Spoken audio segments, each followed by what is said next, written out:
नमस्कार। जन सेतु मध्य प्रदेश में मैं आपका स्वागत करता हूं। भारत एक ऐसा देश जो विश्व गुरु कहलाता है और भारत के अंदर संस्कृति और सभ्यता का एक अनुपम सौंदर्य देखने को मिलता है। वही भारत धीरे धीरे जब आधुनिकता की आड़ में आता गया, आधुनिकता का परिवेश उसमें छाता गया, तो भारत के अंदर नशे की समस्या दिन प्रतिदिन बढ़ती गई और बढ़ती जा रही है। उसी पर बात करने के लिए आज हमारे साथ हैं सामाजिक न्याय के नशा मुक्ति ट्रेनर, जो प्रदेश स्तरीय ट्रेनर है, श्री रजत जी नागदा। मैं आपका स्वागत करता हूं। नमस्कार। रजत जी नागदा ट्रेनिंग देते हैं सारे कोचेस को और उसके बाद रिहैब सेंटर्स को, दूसरी भी कई सारी चीज़ें हम उनसे जानेंगे कि आप क्या क्या करते हैं। आपका सामाजिक न्याय विभाग इस क्षेत्र में किस प्रकार से कार्य कर रहा है और कैसे कार्य कर रहा है। हम कुछ तीखे प्रश्न भी करेंगे सामाजिक न्याय विभाग के लिए। तो रजत जी, सबसे पहले आप यह बताइए कि आप जो ट्रेनर हैं, तो आप किस प्रकार से ट्रेन करते हैं दूसरे ट्रेनर को। चूँकि आपने बताया कि आप दूसरे ट्रेनर को ट्रेन करते हैं, तो किस प्रकार से ट्रेन करते हैं और किस प्रकार से एक नशे में गिरफ्त व्यक्ति को पूर्ण स्वस्थ करवाने में अपना योगदान देते हैं। सबसे पहले तो सभी दर्शकों को नमस्कार। और जैसा कि आपने मेरा परिचय दिया, मैं प्रशिक्षक हूं और नशा मुक्ति के कई आयाम है। बहुत बड़ा नशा मुक्ति का विषय है और नशा मुक्ति के कई आयामों से पहला आयाम आता है जागरूकता का। और जागरूक करने के लिए नशा मुक्ति पर बोलने के लिए जो लोगों की आवश्यकता होती है, जिनको लॉजिकल, फैक्चुअल और ज़मीनी स्तर का ज्ञान हो, ताकि वो नशा मुक्ति के संबंध में लोगों को अच्छे से अपनी बात बता पाएं, लोगों को जागरूक कर पाएं। और समाज के हर वर्ग से, जैसे नशा मुक्ति प्रशिक्षण जो है, हम इंग्लिश में कैपेसिटी बिल्डिंग उसको बोलते हैं, तो समाज के हर वर्ग से लोगों को आइडेंटिफाई किया जाता है। जैसे शिक्षा विभाग में से टीचर्स को, स्कूल कॉलेज में से एक एक दो दो वॉलंटियर को, सामाजिक सेवा, सामाजिक क्षेत्र में कार्य करने वाली संस्थाओं के प्रतिनिधियों को, पुलिस विभाग में से कुछ वॉलंटियर्स को, इस प्रकार से हम समाज के कई वर्गों से गृहिणियों को तक हमने चिन्हित किया। और इन लोगों को चिन्हित करने के बाद में हमने भोपाल में हमारा ट्रेनिंग सेंटर है, जिसे हम SLCA बोलते हैं, स्टेट लेवल ट्रेनिंग एजेंसी है वो।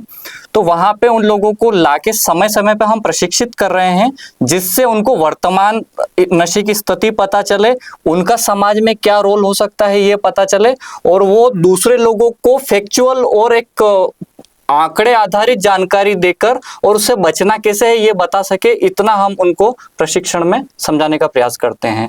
और हम ये प्रयास कर रहे हैं, पहले ये संख्या काफ़ी कम थी, लेकिन अभी हमारे पास में सक्रिय प्रशिक्षक जिन्हें हम लोग प्रशिक्षित करते हैं, ऐसे हमारे पास में करीब करीब 12 से 13 हज़ार लोग प्रशिक्षित हो चुके हैं, जिनमें से अभी वर्तमान में 2000 लोग सक्रिय प्रशिक्षक हैं, जो समाज में, शिक्षा विभाग में, स्वास्थ्य विभाग में, अलग अलग विभागों में, अलग अलग समाज के हिस्सों में जाके लोगों को नशा मुक्ति हेतु प्रेरित कर रहे हैं। नशा मुक्ति हेतु प्रेरित करना, यह तो एक कार्य हो गया कि आप प्रेरित कर रहे हैं, पर वास्तव में आप जब अपने कार्य पे निकलते होंगे या आप अपने कार्य पे जाते होंगे, या जिनको आपने प्रशिक्षण दिया वो अपने कार्यों में जाते होंगे, और नशा करने वाले व्यक्ति को जब परिवारों को साधना होता है, व्यक्ति को साधना होता है कि वो एक इलाज के लिए तैयार हो और आए, वहाँ किन किन चुनौतियों का आपको सामना करना पड़ता है। सबसे पहली जो मुझे इस बीमारी में सबसे घातक चीज़ लगती है, दूसरी बीमारियों में डिनाइल का स्टेज उतना ज़्यादा नहीं होता। डिनाइल यानी नकारने की भावना उतनी ज़्यादा नहीं होती है। अगर दूसरी बीमारी है किसी को, जैसे हार्ट की बीमारी है, तो मरीज स्वयं स्वीकार कर लेता है और उसके इलाज के लिए स्वयं अस्पताल चला जाता है। लेकिन अगर एक नशा करने वाला है तो वो इस बीमारी को स्वयं बीमारी नहीं मानता, इसलिए वो काफ़ी समय तक डिनाइल में रहता है। और सिर्फ वही डिनाइल में नहीं रहता, उसका परिवार भी डिनाइल में रहता है। और एक नशा करने वाला इलाज के साधन तक पहुंचने में काफी साल लगाता है, इसी डिनाइल होने के कारण। और ये बीमारी जो है एक सामाजिक बीमारी भी है। अगर शारीरिक और मानसिक बीमारी होती तो शायद थोड़ा आसान हो जाता, लेकिन एक डिनाइल और सोशल डिसीज है। इसके कारण एक व्यक्ति जब ओकेशनल ड्रिंकर होता है, जब शुरुआती फेज में होता है, तब वो दूसरों को परेशान नहीं करता और खुद भी इतना ज़्यादा नेगेटिव इम्पैक्ट में नहीं होता है, इसलिए वो इलाज के संसाधनों तक नहीं पहुंचता। लेकिन वो जब इलाज के संसाधनों तक पहुंचता तब तक 10 या 12 या 15 साल गुजर चुके होते, तब तक कई नुकसान शरीर को हो चुके होते हैं। तो हमें ये प्रॉब्लम फेस होती है कि कई बार जब हम मरीज को या परिजनों को समझाइश देते हैं तो उनके परिवार वाले उस व्यक्ति को बीमार है ऐसा नहीं मानते और वो स्वयं भी खुद को बीमार नहीं मानता है, क्योंकि ये बीमारी की प्रकृति कुछ ऐसी ही है। तो उसको बीमारी स्वीकार करवाने में कई बार हमें बड़ी मशक्कत करनी पड़ती है और जब वो ये बीमारी स्वीकार है ऐसा करता है तब तक काफ़ी देर हो चुकी होती है। तो ये एक समस्या हमें जनरली देखने को मिलती है और समाज का एक बड़ा वर्ग आज भी है जो इसके बारे में इस बीमारी के बारे में भ्रम पाले हुए हैं और इसको बीमारी अभी भी नहीं मानता है।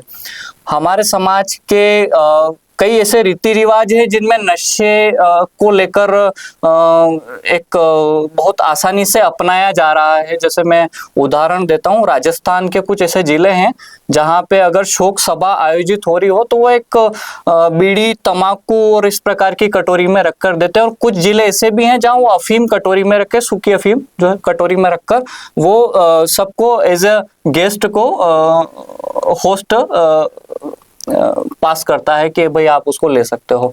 उसी तरीके से कई सामाजिक चीजें ऐसी है जहाँ शादी हो रही है तो वो लोग उस परंपरा को निभाने के लिए, अगर वो शराबी नहीं है या शराब नहीं पीता है तो भी उस परंपरा का निर्वहन के लिए शराब पीता है। कई देवताओं का प्रसाद भी नशे को माना गया है, जिसके बारे में आप सभी भली भांति परिचित है। और विडंबना ये भी है कि इंदौर जैसे शहर में हर प्रकार का नशा उपलब्ध है और आसानी से उपलब्ध है। तो ये एक चीज जब हम समाज में जाते हैं, सोसाइटी में जाते हैं तो ये देखने को मिलता है। लेकिन ये बात भी फैक्चुअल सही है कि आने वाले समय में या अभी के वर्तमान समय में इसके प्रति लोगों में या खासकर शिक्षित लोगों में जागरूकता बढ़ रही है इस बीमारी को लेकर। तो उम्मीद है कि इस संबंध में और जागरूकता समय के साथ बढ़ेगी। ये तो एक सामाजिक परिवेश वाली बात हो गई कि समाज में ऐसे नियम है कि जहाँ नशा लिया जाता है और व्यक्ति को करना पड़ता है। अब थोड़ी आधुनिकता में आ जाए, सरकार खुद ही पब खोलने की अनुमति देती है, सरकार खुद ही शराब की दुकानों से आय करने के लिए शराब की दुकानों को बढ़ोतरी देती है। कोरोना में भी जब पूरा लॉकडाउन लगा हुआ था पर शराब की दुकान खुल चुकी थी और सरकार का ही सामाजिक न्याय विभाग नशा मुक्ति का विभाग बनाता है। तो यह विरोधाभास क्यों आता है?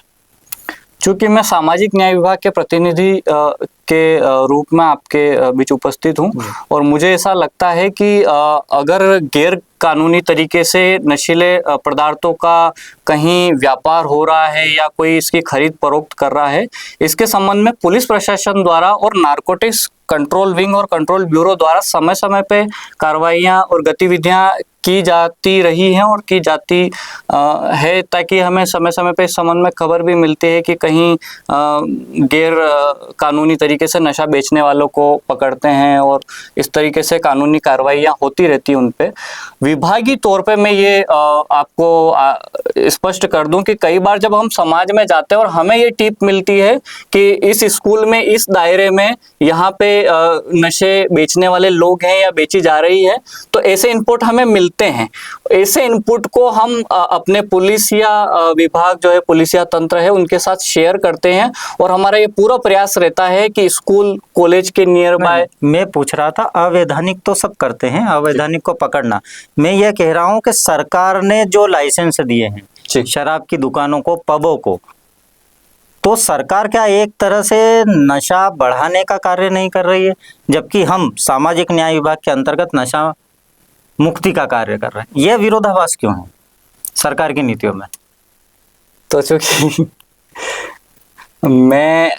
मुझे लगता है ये मैं सही व्यक्ति नहीं हूँ जो इसका दे पाऊंगा, क्योंकि क्या है कि ये बात सही है। मैं समझ गया कि आप उसके लिए अधिकृत व्यक्ति भी नहीं है और उसका आपको सरकार की योजनाओं का इतना ज्ञान भी नहीं है कि राजस्व कहाँ से आएगा और सरकारी खर्चे कैसे पूरे होंगे, तो और नेता अभिनेता मंत्री लोग किस प्रकार से बड़ी बड़ी आलीशान गाड़ियों में घूमेंगे। हम दूसरे क्वेश्चन पे आते हैं कि अभी युवा पीढ़ी में नशे की बहुतायत बहुत ज़्यादा है जी।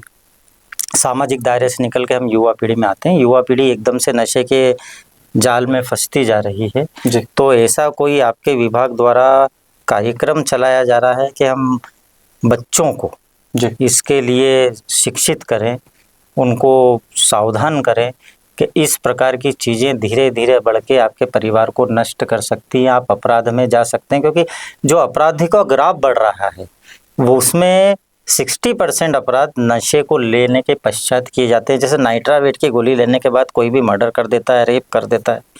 यह अपराध अभी इंदौर में भी और भारत के दूसरे राज्यों में भी काफ़ी देखने को मिले हैं। उसके लिए आपका विभाग क्या कर रहा है? ये बात सही है कि युवाओं में नशे की प्रवृत्ति बढ़ती जा रही है समय के साथ में, और सबसे ज़्यादा जो प्रभावित होने वाला वर्ग वो युवा वर्ग ही है, और ससेप्टेबल भी वही है। उसको नशा शुरू करने की उम्र भी युवावस्था में व्यक्ति नशा शुरू करते हैं। इसके लिए भारत सरकार का अभी वर्तमान में 2019 से नशा मुक्त भारत अभियान चल रहा है। इस अभियान के तहत हम अलग अलग शिक्षा विभाग के जो स्तर हैं, जैसे स्कूली शिक्षा है, कॉलेज प्रशासन के स्तर पे, वहाँ पे हमने कई वॉलेंटियर्स को ट्रेन किया है। और हमारे जो शासकीय ट्रेनर्स भी हैं वो कॉलेज और स्कूलों में जा के समय समय पर हमने आइडेंटिफाई किए हैं। कई कॉलेजों को हम प्रोग्राम कर चुके हैं और कई कॉलेजों में हम प्रोग्राम करने वाले हैं। तो हमने अपने ज़िले में कई कॉलेज और स्कूलों को आइडेंटिफाई करके वहाँ पे नशा मुक्ति संबंधित जागरूकता प्रोग्राम आयोजित कर रहे हैं हम समय समय पे। और उन्हीं बच्चों को वॉलेंटियर बना के हम ऐसे समाज के वर्ग के साथ भी जा रहे हैं जो बच्चे स्कूल नहीं जा पा रहे हैं या स्कूल ड्रॉप आउट है, उनके नशा करने की संभावना बाकियों के मुकाबले थोड़ी ज़्यादा होती है। तो ऐसी स्लम एरिया, ऐसे जगह हैं जहां बच्चे स्कूल नहीं जा रहे हैं या नशा कर रहे हैं, वहां हम इस प्रकार के वॉलेंटियर्स को मोटिवेट करके ट्रेन करके ले जा रहे हैं ताकि वो हमारी इस तरह की गतिविधियों का हिस्सा बने। एनसीसी, एनएसएस, स्कूल के जो क्लब हैं हम उनको गठित करवा रहे हैं। कॉलेज स्तर पर भी हम इस तरह की कमेटियां बना रहे हैं जो प्रशिक्षित हो जाएं और स्कूल में सतत ध्यान रखें। और अगर इन कमेटियों को जिनके सभी जो पार्टिसिपेंट बच्चे ही होते हैं स्कूल स्तर के, कॉलेज स्तर के, वो कमेटियां फिर अपने कॉलेज प्रशासन को टिप देती हैं कि हमारे बीच का एक बच्चा नशा कर रहा है, और वो टिप हम तक या उनके पेरेंट्स तक आती है, जिसके बाद में उनके ऊपर प्रिवेंशन के लिए हम उनको मदद पहुंचाते हैं। तो इस प्रकार के जन जागरूकता कार्यक्रम जो कि बच्चों के लिए ही बने हैं, हम उनको स्पेशली हमने एक नवचेतना जागरूकता प्रोजेक्ट मॉड्यूल जो है उसको डिजाइन किया है स्कूल शिक्षा विभाग के साथ मिलके, और हम राज्य स्तरीय उस मॉड्यूल को इम्प्लाई भी करवा रहे हैं ताकि क्या है, हम ये मान रहे हैं कि नशा शुरू करने की उम्र जो है वो स्कूल और कॉलेज स्तर पर ही लोग नशा करना शुरू कर देते हैं। और आंकड़े भी ये कहते हैं कि अगर आपने किसी को स्कूल और कॉलेज स्तर पर नशा करने से रोक दिया तो उसका जो बाकी जीवन में नशा करने की प्रोबेबिलिटी है वो हम 80% तक घटा सकते हैं। तो ये बात को स्वीकार करते हुए हम स्कूल और कॉलेज स्तर पर अपने अवेयरनेस और कैपेसिटी बिल्डिंग प्रोग्राम को काफ़ी आगे तक ले गए हैं। मैं देखने में आया है कि रिहैब सेंटर जो खुलते हैं वो एक स्वतंत्र व्यक्ति या स्वतंत्र संस्था ही खोलता है। वो स्वतंत्र व्यक्ति या स्वतंत्र संस्था को वित्त की पूर्ति भी आपका विभाग ही करता है, पर कहीं कहीं रिहैब सेंटरों में वित्त की आपूर्ति पूर्ण रूप से नहीं हो पा रही है। जबकि हम अभी नशा मुक्ति की बात कर रहे हैं, तो उसके लिए क्या कर रही है आपकी संस्था? सामाजिक न्याय विभाग के भारत सरकार द्वारा संचालित अधिकारिता मंत्रालय के माध्यम से करीब करीब इंदौर जिले में 2 ऐसे रिहैब सेंटर संचालित किए जा रहे हैं जो कि निःशुल्क है, जिनकी कैपेसिटी 20+20 है। वो करीब इंदौर में अलग अलग जगहों पर संचालित हैं। और ऐसे केंद्रों में ये जो केंद्र जिनकी मैं बात कर रहा हूँ इनको IRCA बोला जाता है, integrated rehabilitation centre for addicts. ऐसे केंद्रों में एक मरीज को करीब 1.5 से 3 महीने तक रखा जाता है। और ये केंद्र की संख्या बहुत शीघ्र हमने ऐसा सरकार से रिक्वेस्ट भी किया था केंद्र शासन से कि इसकी संख्या बढ़ाएं, और बहुत जल्दी इनकी संख्या 3 से 4 गुना तक बढ़ाई जा सकती है, जैसा कि हमें इंदौर की परिस्थितियां पता है।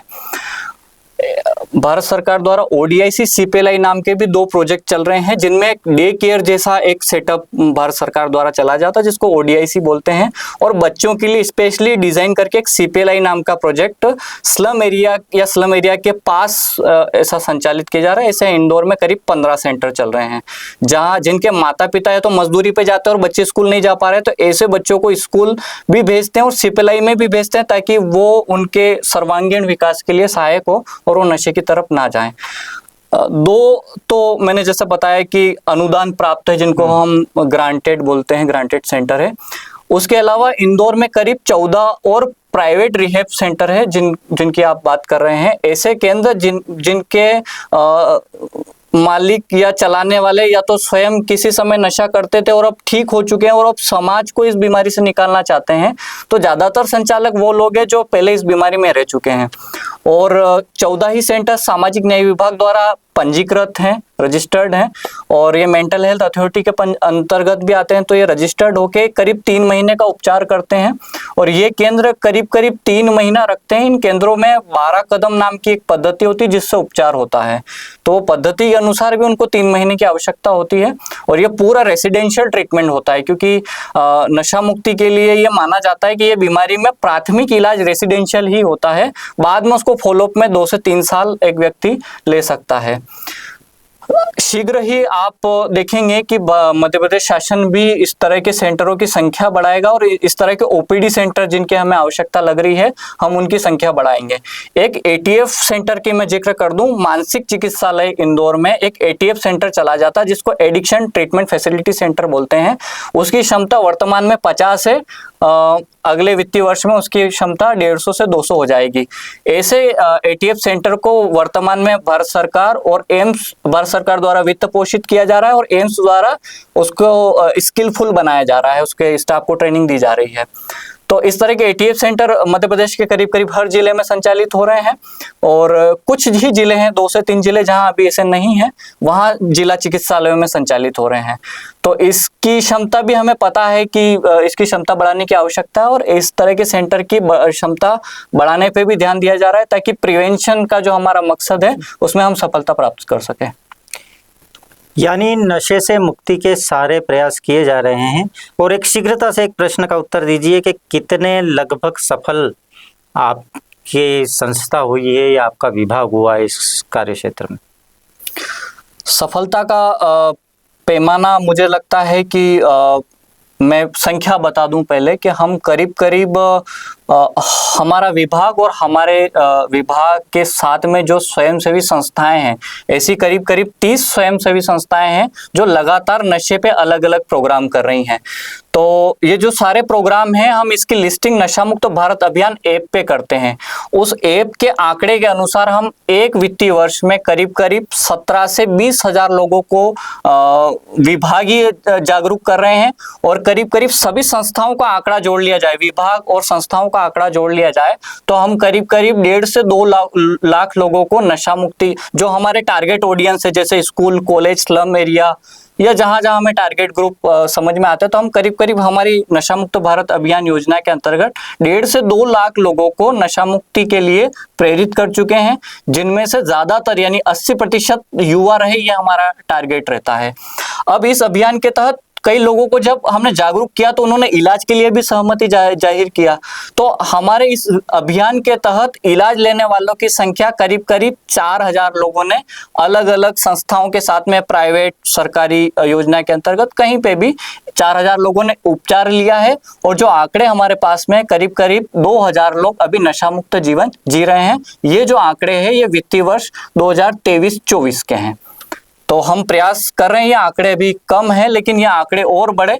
और चूंकि ये रिलेप्सेबल डिसीज से कई बार जब मरीज इलाज लेता है तो वापस नशे की दलदल में जा सकता है, ऐसा हम मानते हैं।